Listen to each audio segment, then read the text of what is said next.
Hey everyone, Ryan here at eTrailer. Today on our 2024 Buick Envista, we're going to be showing you how to install the Roadmaster automatic battery disconnect switch.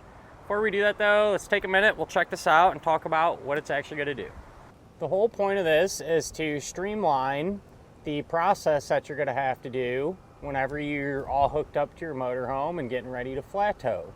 And GM wants you to disconnect the battery whenever you are flat towing. So as opposed to getting under the hood every single time and manually disconnecting the battery, all you're going to have to do is simply push a button. So where we have our button located is just right here on our dash, and right now we have full power, you know, like you normally would when you're driving around town and everything. Our lights are working, horn works, all the other accessories have power, right? Well, whenever you're ready to disconnect, you just push this button. And I like to give it a few seconds to kind of let the computer shut everything down, right? And once you do that, you lose all power to everything. No horn, your lights don't work, everything is completely disconnected. And so it really makes it easy to do this step. Instead of getting under there with your tools, doing it manually, no one wants to deal with that, right? You're trying to get out on the road, enjoy yourself, not work on vehicles. So having this here will really make things a lot more simple. Whenever you are ready to disconnect and take your Buick out for a spin, push that button. You know, again, give it a moment to kind of wake up and do its thing. And after a few seconds, you get full power again. You know, your lights are working, all the accessories are working, horn has power and things like that. How the kit actually works is it uses two cables and a solenoid, right? So one of the cables is going directly to your battery power, and when you have the switch pushed in to where you have full power, that battery power goes through the wire. The solenoid is closed, right? So power flows through it, goes to where all your fuses and everything are, and distributes that power throughout the vehicle. But whenever you want to be, have the power disconnected, that battery power coming off the post will flow up to the solenoid, but the solenoid will be open, and that won't allow that power to get sent to where all your fuses are, and not allowing it to distribute that power. So that's how the kit works. It's a really simple concept, and it's extremely rare that we've ever run into issues with these. Done a lot of them. And to be honest, I think I might have come across a problem one or two times, and it was something small. Can't even really remember, to be honest. So really reliable kit, and not really a reason not to use something like this. As far as the installation goes, this is probably one of the easier vehicles to set this up on. You got quite a bit of room. You mount this up, disconnect everything here, tie it all back in. There is a wire that you have to run from our solenoid to the inside where we have our switch mounted up, but there's a grommet already there from the factory. Chances are pretty good too. You already have wires from other components from your flat tow going through there, so not really a huge deal. If this is something that you don't want to mess with though, I definitely understand that. You can always use our dealer locator network to help you find a shop in your neighborhood that can do this for you. If not, and if you're gonna give it a go, hang around, we'll go ahead, pull into the garage and get started on it now. To begin our installation for our automatic battery disconnect switch, we're gonna be over here on the driver's side, under the hood, next to our battery. And first thing that you can do is mount up the solenoid. Here's how I have ours set up. Pretty much a perfect spot for it, just along this core support here, and they're going to give you two self-tapping screws that you can use to secure it directly to that core support. The first wire that we can hook up will be the white one.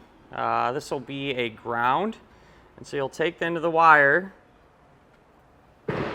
you'll strip the insulation back, and this is how we're going to make our electrical connections as far as ring terminals and butt connectors go. So strip it back, twist the bare wire, put the connector over the end of it. In this case, it's a ring terminal. And crimp it down And it works out pretty well. There's a factory ground post right here that we can use. And so everything kind of untangled here. But we could take a 10 millimeter. We'll remove this nut. Put that over the stud.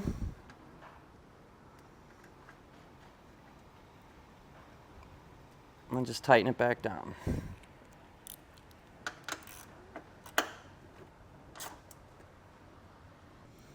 With that same 10 millimeter, I'm going to go ahead and just undo the negative terminal here from the battery. Just pull that off and tuck it up out of the way. And then we can switch over to a 13 millimeter and remove this nut here.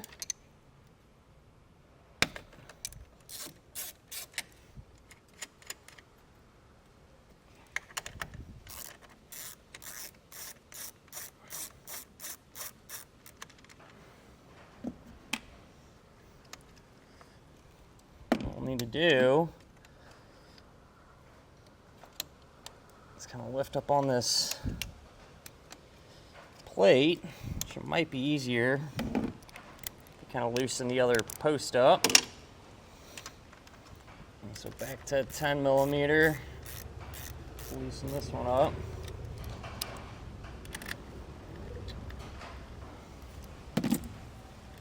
We're just trying to separate these two pieces here. So what I'm trying to do here is kind of bring the post up with it, but it's kind of fighting me because I don't really want to pry up too hard on this.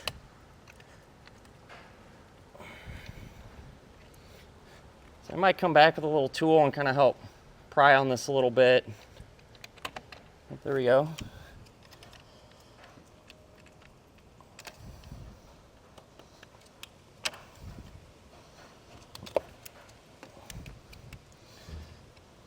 Get that popped off there, and these two ends separated. You take the big wire labeled the battery cable now, and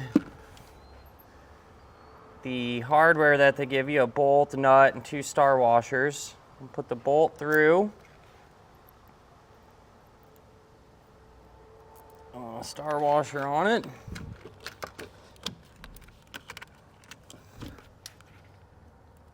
And that'll get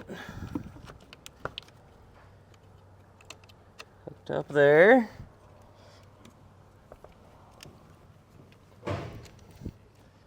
Might be kind of tricky to see, but on the bottom side, I'll take another star washer, put that on, and then the nut. So we'll get this started here.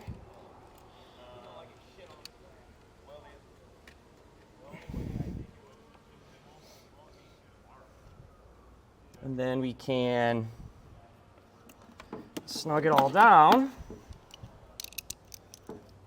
with a 1/2 inch socket and wrench.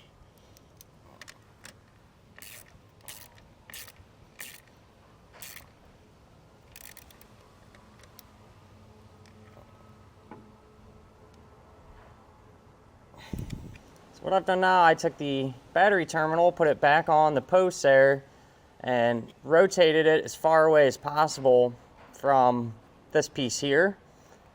And that'll allow you to take the cable labeled battery post, put that into position, and if you happen to have any other things that need direct power for your flat toe setup, like this braking system wire here, you know, that's where you would want to put that as well. We'll get these on there and just tighten it up back down.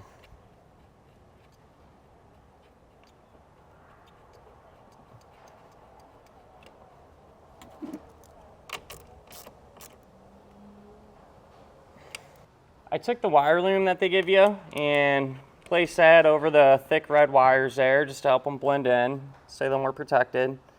And what we can do now, so there's this gray wire coming out of this fuse holder. All right, make sure the fuse is not installed. We'll do that at the very end. But this gray wire is going to get routed to the inside of our vehicle. So I just have it kind of looping around through here.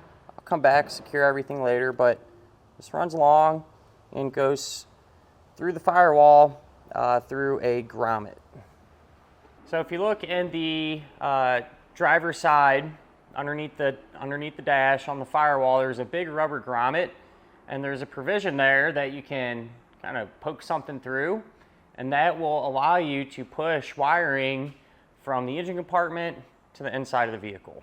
So with our wire here now, what I've done on the dash, there's just a little removable panel, little fuse door cover, right? And I ran our wire up through there, and then if you strip the gray sheathing back, that'll expose two wires inside of it, a red one and a black one. The red one, you can use a butt connector to hook up to the yellow wire on our little switch pigtail there. And the black wire, you can hook up to the blue one from the switch pigtail. And as far as getting the switch mounted up, it's wide open in here. It's a really good spot, I feel like. And what we'll do is drill a hole in this panel just big enough to allow us to pass the switch through it. Take our panel, drill the hole through it, pass the switch through, and then put the nut on it. And I just tighten it down by hand. I take a 3/4 inch deep ball socket, just snug it up. You don't need to get too carried away. And this hole, the size of it, you know, it's usually a little bit over 1/2 inch, around 5/8, something like that. So just work your way up and keep trying until it passes through there. But now we can take the connector there and just plug that right into the back of the switch. Back under the hood, I went ahead, put the negative terminal back on the post there, tightened it back down, and then came over here to the fuse holder, took the included fuse, popped that in place, we'll close up this cap, and now we can test it to make sure that it's working. To test this out, our car has power like it normally does right now. You know, our dome lights are on and horn works. Everything has power. So if you push a button, we should lose all power. So our dome lights went out, horn's not working. You know, if you tried to push a key, it wouldn't do anything. So we lost all power, just like expected. And try to wait a few seconds between turning everything off and on, just kind of let the computer do its thing and wake back up. So if I push it again, wait a moment here.